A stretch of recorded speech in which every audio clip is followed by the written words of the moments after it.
This is a special edition of On the Record, and we are live from the United States Capitol building. And in just 2 hours, President Obama will deliver his 5th State of the Union address before a joint session of Congress. President Obama keeps insisting he will use his pen and his phone, but does he remember this? When I'm president, one of the first things I'm going to do is call in my attorney general and say to him or her, I want you to review every executive order that's been issued by George Bush. I think one of the biggest problems of the last 8 years has been the degree to which President Bush has taken almost the opposite tack, that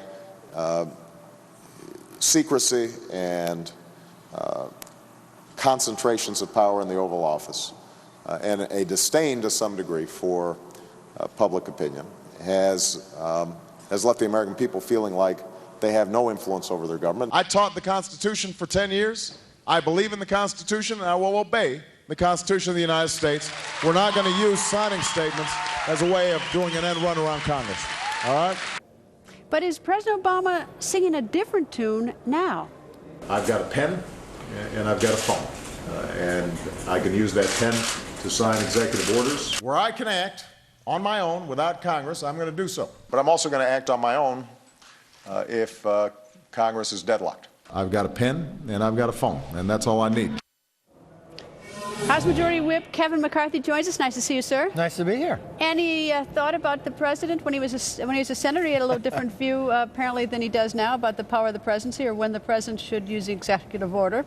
You know, the president's correct. He has a pen in the phone, but he wants to use it for all the wrong reasons. He should pick up the phone, call Harry Reid, and say, send me the Keystone Pipeline, send me the Skills Act, and use that pen to sign it. Put people back to work. Or pick up the phone and call us and let's listen. Let's see where we can work together.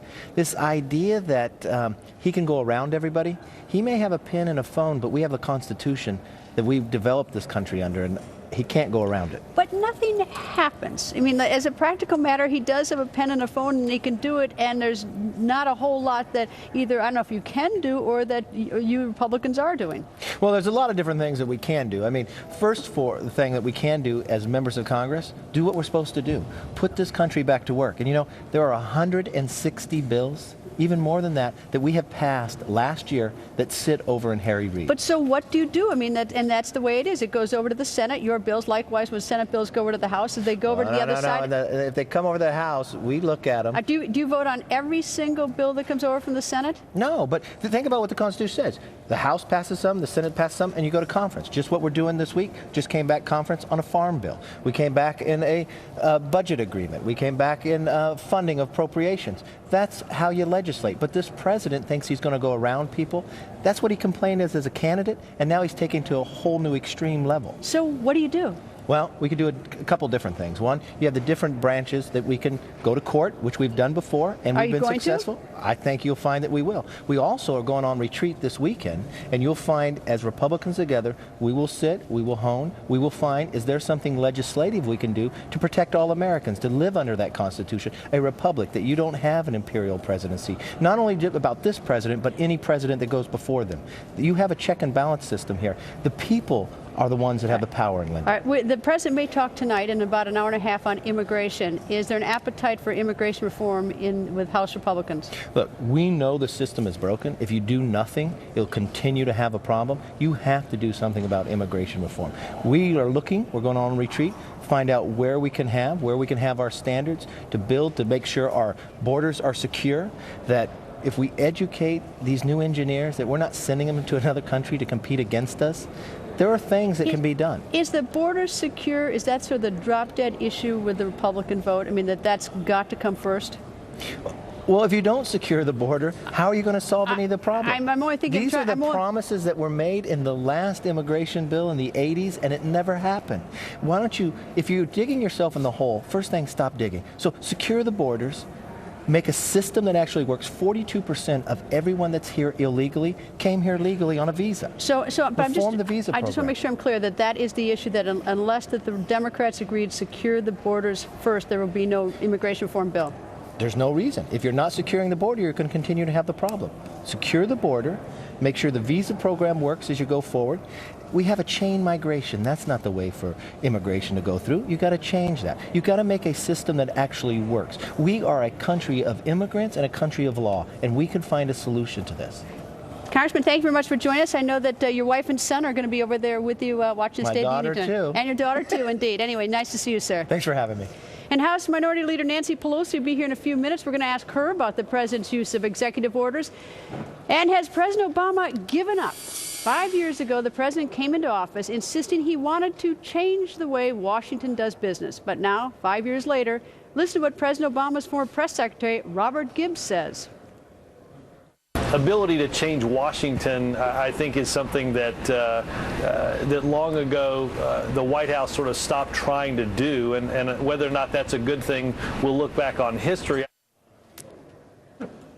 Well, the White House apparently stopped trying. Republican Senator John Thune is joining us. And, of course, this is going to be a big issue tonight in terms of, at least among all the people talking after the president speaks, is just how much the president is willing to sort of work with Washington or whether or not we're going to be at the stalemate. And Republican Senator John Thune does join us. So President Obama said he wanted to change Washington the way it works. Is that what we're going to get? Well, I mean, if you listen to what Robert Gibbs said, he said he's given up on trying to change Washington. That's certainly not the way I feel. I haven't given up, and I don't think my Republican colleagues in the Senate have given up. We believe there's a lot that we can do together. And one of the things that we've heard the president's going to talk about tonight is how there's a need for unilateral action. He's going to do these things on his own because he can't get cooperation from Congress. And we would say, look, there are a whole bunch of things. I mean, start with the Keystone Pipeline. That has huge bipartisan support. Repealing the medical device tax, which is one of the more onerous things of Obamacare, got 79 votes in the Senate last year. So is he just being... is he being dishonest intellectually that you won't work with him? Well, I think he is. I mean, I can mention one other thing, Trade Promotion Authority. There are a whole series of things that we think are important to create jobs and grow the economy that are bipartisan initiatives. And you just had Kevin McCarthy on. The House has sent literally dozens of bills to create jobs to the Senate, which never get taken up. So I think the president would like to be able to say that it's the Republicans in Congress that have led us to where we are with this bad economy. But the fact of the matter is, he now owns this economy. There are things that could be done immediately to create jobs and to give better people a better quality of life and higher take-home pay. He's not doing it. All right. If he called you up and called up other Republican senators, would you go down to the White House and talk to him about all these issues about which you disagree? Of course we would. And that's there's no question that if the president wanted to engage with Republicans in the Senate, that he would meet. I'm certainly willing and able, and I know my colleagues in the Senate are as well. All right. Senator Mike Lee is going to deliver the Tea Party response tonight. What do you expect from that? Well, I think that, Mike, I'm sure, is going to probably react to what the president has to say tonight, but I think wants to articulate a very different vision for the future of this country, one that's built around basic principles like limited government, personal freedom, economic freedom, free markets, free enterprise. It's different from the Republican response with Congresswoman McMorris Rodgers.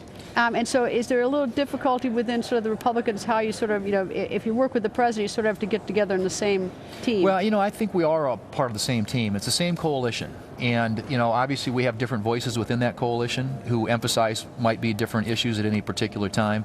But we all believe in the same things. We all want to get to the same place. And we would all love to have the president be willing to work with us on the area that's most important to the American people. And that's the economy and jobs. Senator, nice to see you, sir. Nice to see you. Thanks, Greta. And straight ahead, Laura Ingraham says, forget President. President Obama wants to be king. You're going to hear what else she just said about the president. And Sean Hannity joins us next. Plus, State Senator Wendy Davis on the defense. The gubernatorial candidate's bitter battle with Texas Attorney General Greg Abbott. It's heating up. Texas Governor Rick Perry talks about this exploding controversy as our special edition of On the Record continues live from Capitol Hill